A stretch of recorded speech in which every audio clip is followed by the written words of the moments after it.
Hello student, welcome to ইয়ার বন্ধু study class. আজ আমাদের ক্লাস 7 নম্বর। আজ আমরা ক্লাস 7 নম্বরে আলোচনা করব প্রবন্ধ, বাংলা প্রবন্ধ।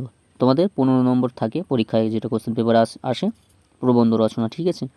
তা কী কী প্রবন্ধ তোমাদেরকে এখন থেকে পড়তে হবে, খুব ইম্পর্টেন্ট, সেগুলোকে তুলে ধরবো এবং কোশ্চেন উইথ অ্যান্সার নিয়ে আলোচনা করবো। অ্যান্সার নিয়েও আলোচনা করবো। আমার প্রত্যেকটা ভিডিওতে কিন্তু অ্যান্সার থাকে, অ্যান্সার ছাড়া কিন্তু আমি আলোচনা করি না। অ্যান্সার দিয়েই আমি কিন্তু আলোচনা করি, কোশ্চেন উইথ অ্যান্সার টোটালি থাকে। তো ভিডিওটা প্রথম থেকে শেষ পর্যন্ত দেখার অনুরোধ রইল এবং ভালো লাইক করো, বন্ধুরা শেয়ার করো এবং চ্যানেল যদি নতুন হয়ে থাকে চ্যানেলটি সাবস্ক্রাইব করে পাশে থাকতে পারো। এবং আইসিডিএস গ্রুপ খোলা আছে, তোমরা পারলে জয়েন হয়ে যেতে পারো। এই ভিডিও ডিসক্রিপশন বক্সে আমি লিঙ্ক দিয়ে দেবো, অবশ্যই তোমরা জয়েন হয়ে যেতে পারো। দেখো কী কী প্রশ্ন রেখেছি প্রবন্ধ। ফার্স্ট প্রবন্ধ কী রেখেছি দেখো, অঙ্গনারী দিদির কর্তব্য সমূহ। এই প্রশ্নটা 2023 সালে কিন্তু এসেছিলো কোশ্চেন পেপারে, তোমরা দেখবে ভালো করে। মুর্শিদাবাদ জেলার অঙ্গনারী দিদির কর্তব্য সমূহ।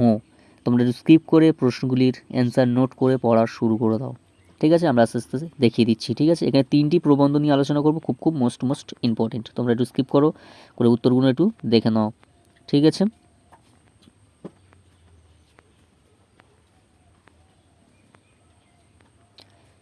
দেখো আস্তে আস্তে তোমরা উত্তরগুলো দেখে নাও। এই ছিল তোমাদের একটি প্রবন্ধের অ্যান্সার, আমি পুরো আলোচনা করে দিলাম। এটা হচ্ছে তোমার ফার্স্ট প্রবন্ধ, যে অঙ্গনারী দিদির কর্তব্যসমূহর অ্যান্সারটা আমি তোমাদেরকে দেখিয়ে দিলাম। নেক্সট প্রবন্ধ, 2 নম্বর প্রবন্ধ কি বলছে দেখো।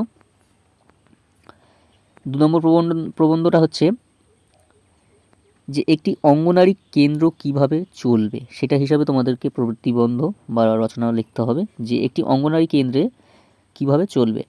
সেটা একটু নোট করে দেখে নাও, একটু স্কিপ করে নোট করে সেটাকে রিভিশন করো আস্তে আস্তে। এটাও তোমাদের খুব ইম্পর্টেন্ট, ঠিক আছে?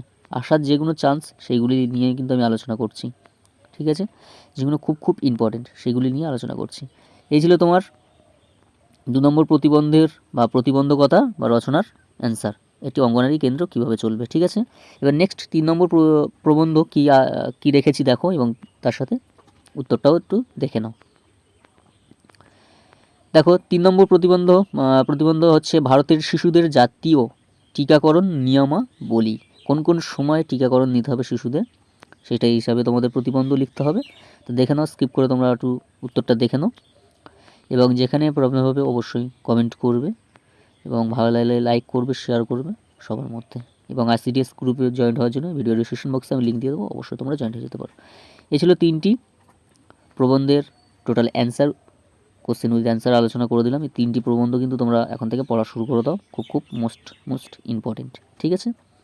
তাই আজ এখানে শেষ করলাম। ভালো লাগলে লাইক করো, শেয়ার করো এবং চ্যানেলে নতুন হয়ে থাকলে সাবস্ক্রাইব করে পাশে থাকতে পারো।